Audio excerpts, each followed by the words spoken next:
Morning, my brothers and sisters. Welcome to episode number 54 in the book of John. We're in John chapter 7 today. So join me today in answering this question: why does the world hate Jesus? So join me for 7 minutes as we answer that from John chapter 7, verse 1. This is Jesus at a holiday called the Feast of Booths. 7:1. After this, Jesus went about in Galilee. He would not go about in Judea because the Jews were seeking to kill him. So he's up in the north of Israel. He doesn't want to go to the south because they are seeking to kill him.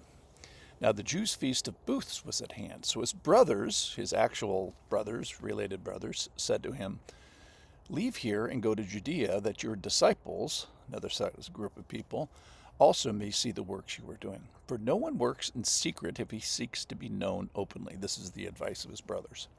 "If you do these things, show yourself to the world, for not even his brothers believed in him." Listen to that, verse 5. For not even his brothers believed in him. Jesus said to them, "My time has not yet come, but your time is always here. The world cannot hate you, but it hates me because I testify about it that its works are evil. You go up to the feast. I am not going up to the feast, for my time is not yet fully come." After this, he remained in Galilee. So why does the world hate Jesus? That's what we're getting at today.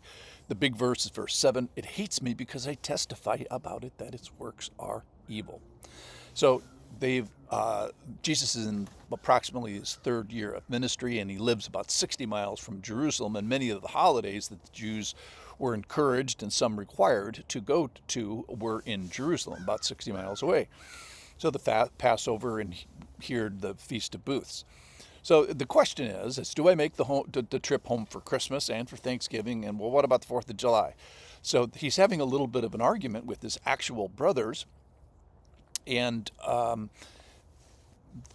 the argument turns into a revelation that even these brothers don't believe in him. So what starts as just a family squabble about who's going to go to Thanksgiving in Jerusalem kind of takes a sharp turn. And Jesus says, the world doesn't hate you because of this topic of belief. And that is, you don't believe. So of course the world doesn't hate you. So you agree with the world about who I am and the truth of my words. In other words, that they're not real. And so the world can't hate you. So the world cannot hate you, you who don't believe. So that is, it is not going to hate you because you agree with it. So you will not be standing in opposition to the world, but standing in agreement with the world. So why does the world hate Jesus?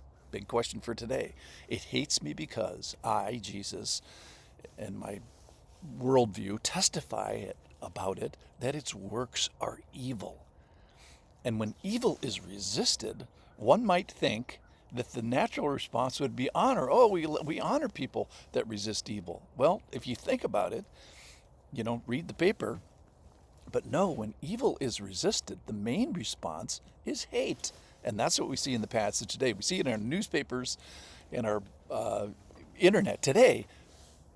But when Jesus walked on the earth, we see it as an actual response to him.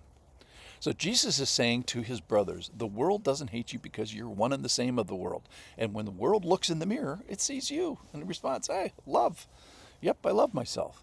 But when the world sees me, it hates me because I say to it, you are evil. So the interesting thing about this is the offense of the truth is more offensive than the offense of being evil. So the offense of the truth is more offensive than the offense of being offensive. So they are more mad at you telling them. So let me start over. They're more mad at you telling them that they're evil than they are for being evil. That's the great irony in this thing. So you telling me that I am evil is viewed as a greater crime than that of actually being evil. So why does the world hate Jesus? Couple things. Number one, it cannot respond to him with indifference. Meh is not a response for Jesus. It's to say that you aren't paying attention. To say that Jesus is a good man is the one thing he cannot be. He claims deity and sovereignty and exclusivity, and he throws his elbows about, and we must respond. So number two is I like my sin. And I don't think we can underestimate this point. You can't underestimate the pleasures of sin. It's kind of what makes the world go around, or what makes evil go around. At least the fleeting pleasures of sin. The problem with sin is that it is pleasurable, but it is fleeting, and then it's gone. Then it goes.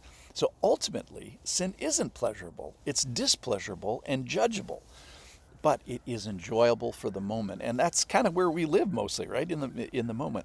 Hebrews 11:25 talks about Moses, and it says that he chose rather to be mistreated with the people of God, the Israelites, than to enjoy the fleeting pleasures of sin. So I don't want to talk about Moses. I want to talk about sin. So it's enjoyable and it's pleasurable. So let's not forget that. And number three, the world says, I don't want standards. I don't want judgment, particularly if you're going to point them at me.